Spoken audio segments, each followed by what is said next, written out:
Ich bin das 7. Kind und meine Mutter war natürlich unterernährt, weil sie alles ihren Kindern gegönnt hatte,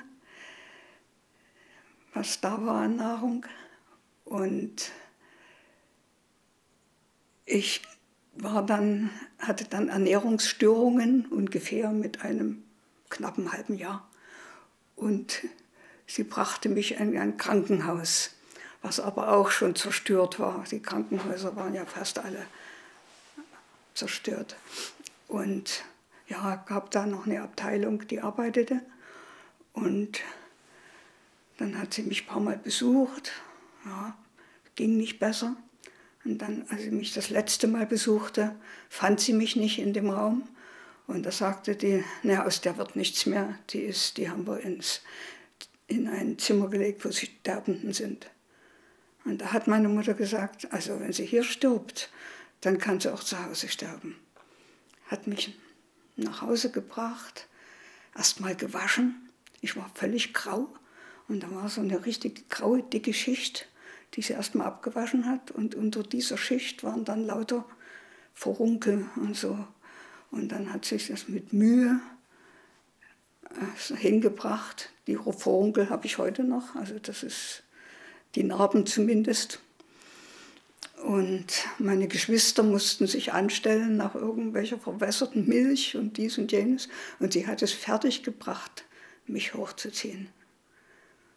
Und das war eine unglaubliche Leistung.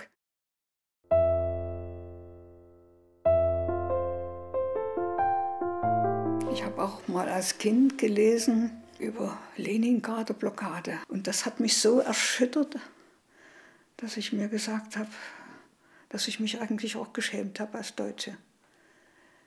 Dachte, es ist doch kein Wunder, wenn die hier alles mitgenommen haben, die Russen, weil viele so schimpften, na, die haben ja alles abgebaut und die haben ja die Bilder mitgenommen und die haben dies und jenes, Kriegsbeute.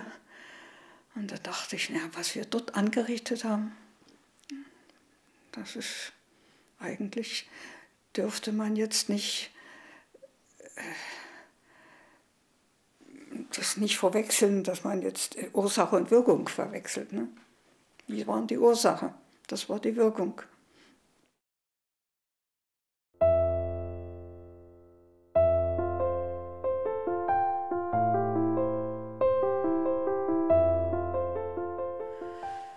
Nach 1989 wurde es ja von der Treuhand abgewickelt. Und das war ganz schlimm für alle. Und das war auch in unserer Familie ganz schlimm, weil mein Mann zur gleichen Zeit den Entlassungsbrief hatte wie ich. Genau zur gleichen Zeit. Und dann kam noch ein Münchner in unsere Wohnung, die wir selbst saniert hatten, wo alles stimmte. Bis aufs Feinste haben wir das gemacht und sagte, ach, Sie haben es ja hier schön, aber Sie müssen hier raus. Ich habe das Haus gekauft. Das müssen Sie raus.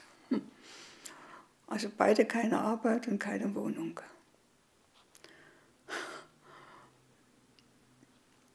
Das war ganz schlimm. Und da bekam mein Mann dann eine Bypass-Operation, weil das einfach nicht verkraftet.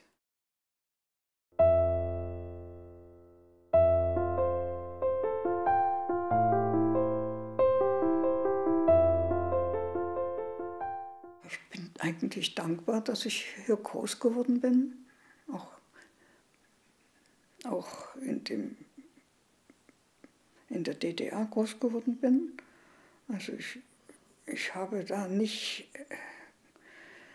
groß gelitten, obwohl mir natürlich war immer Angst und Hoffnung. Aber das war ja die Weltpolitik, ne, was ich vorhin erwähnte, die Pershing-Raketen und also die Kuba-Krise. Da habe ich schon in Angst gelebt. Aber ich habe muss ich sagen, in der DDR nicht in Angst gelebt. Das war, man bekam natürlich mit, was alles an Unrecht geschah.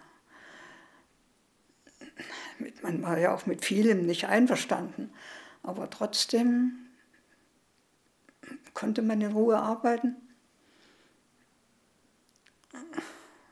auch kulturell konnte man sich entwickeln. Man konnte in einen Zeichenzirkel gegangen und man konnte ins Theater gehen und das Theater war auch sehr gut bei uns.